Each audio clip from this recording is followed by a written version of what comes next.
Every once in a while, a simple experiment in the garden delivers results so unexpected that it forces you to rethink what you thought you knew about soil.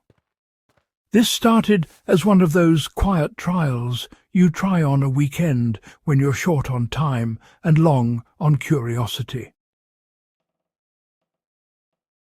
Old farmers used to say the richest soil on a homestead wasn't the darkest, the heaviest, or the most fertilized. It was the soil where the household waste went, the forgotten corners where peelings, ends and scraps disappeared under the cover of straw or leaves. They didn't broadcast that method the way they shared recipes or seed-saving tips, but they used it constantly, letting the ground do the work long before modern compost bins existed. So when I buried kitchen scraps directly under a mulch bed just to test the old ways, I didn't expect what happened. What unfolded over the next few weeks changed the way I feed my soil permanently. Why kitchen scraps buried under mulch create a hidden engine of fertility. Most gardeners think composting requires a designated pile, a bin, or a carefully built heap. But burying scraps beneath mulch shortcuts the entire process by placing the food waste exactly where soil organisms want it, in a moist, shaded, oxygen-rich zone just below the surface. Unlike traditional compost, where material breaks down at a distance from your plants, this method creates a nutrient core directly beneath the root zone. The microbes, fungi and earthworms get to work immediately, you know. The mulch layer above traps moisture, stabilizes temperature and prevents pests from finding the scraps. What forms underground is a slow-cooking fuel source for your plants, releasing nutrients in a steady stream rather than one sudden rush. This is why the old homesteads with buried waste trenches always had surprisingly vigorous patches of growth along those lines. How the decomposition zone transforms the soil faster than a compost pile ever will. Something remarkable happens when food waste breaks down under mulch instead of out in the open. The heat builds slowly, but never escapes. Earthworms move in within days, attracted by the moisture and softness. Their tunneling increases aeration and water movement. What starts out as just a handful of peels, eggshells and, those stale leftovers, becomes this dark, sponge-like organic pocket that actually feeds the surrounding soil far more quickly than the same amount would in a compost heap.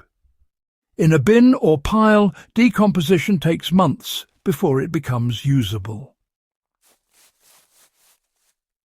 Underground, the breakdown starts feeding plants almost immediately because, the nutrients don't have to be moved or added later. They leach directly into the surrounding soil, right where the roots are waiting. This isn't theory. When I dug a small test hole about 4 weeks after burying scraps, the original material was almost entirely gone, replaced by rich, crumbly humus and more earthworms than I'd seen in that part of the garden all season. The plants above the buried zone, they had thicker stems, deeper colour and noticeably faster growth than those planted just one bed over. Now, the reason this method works exceptionally well for survival farming and low-input systems is, quite simple, really. The beauty of burying your scraps under mulch is that it eliminates nearly every step that modern gardeners have been trained to follow. There's no turning, no waiting for piles to finish, no hauling compost by the bucketful, and no need for purchased fertilizers. It's all just, right there in the soil.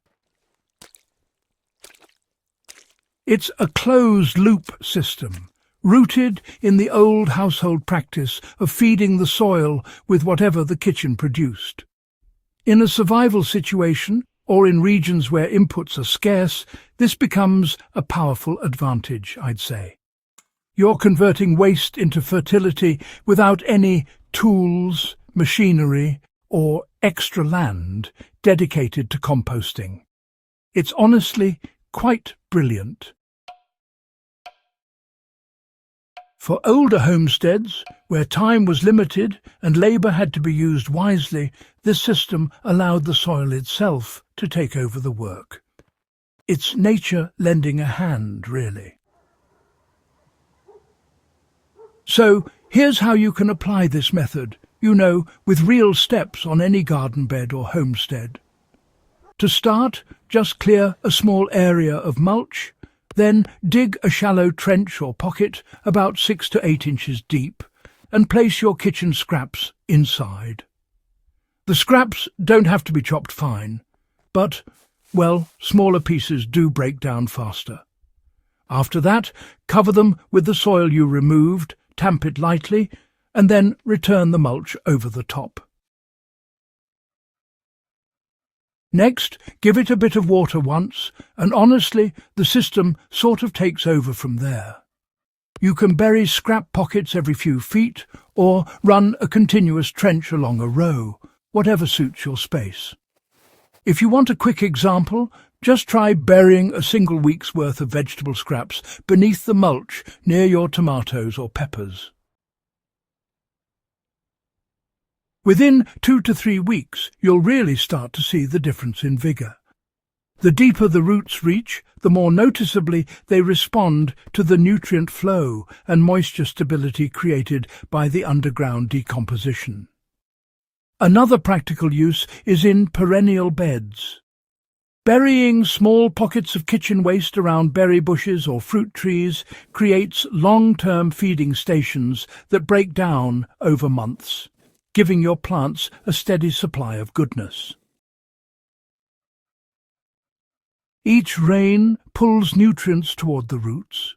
This method works especially well in dry climates because the buried scraps hold water like a sponge, giving perennials a steady supply during the hottest periods, Now, the reason these results often surpass traditional fertilization and composting is a bit surprising. The real shock for many gardeners, honestly, comes when they notice just how quickly the soil structure starts to change. You see, the buried scraps attract fungal threads, clusters of microbes and worm tunnels in a way that compost, simply spread on top, rarely manages. This sort of inside-out improvement brings about looser soil, allows for deeper root penetration, and creates a much more active biological system. Plants, they respond quite naturally, not with an artificially boosted surge like you'd get with chemical fertilizers, but with a balanced, steady and healthy growth that just keeps going all season long. The old households, they knew all this without ever talking about nitrogen cycles or soil biology, Their proof was much simpler. Garden beds fed this way just didn't fail, even when the seasons turned rough. And once you see how efficiently this method transforms the ground, you begin to understand why their gardens had such lasting fertility. So, if you're looking for a method that strengthens your soil, eliminates waste, and returns to the quiet wisdom of traditional husbandry, burying kitchen scraps under mulch isn't just worth a try. It may well become the way you feed your soil from now on.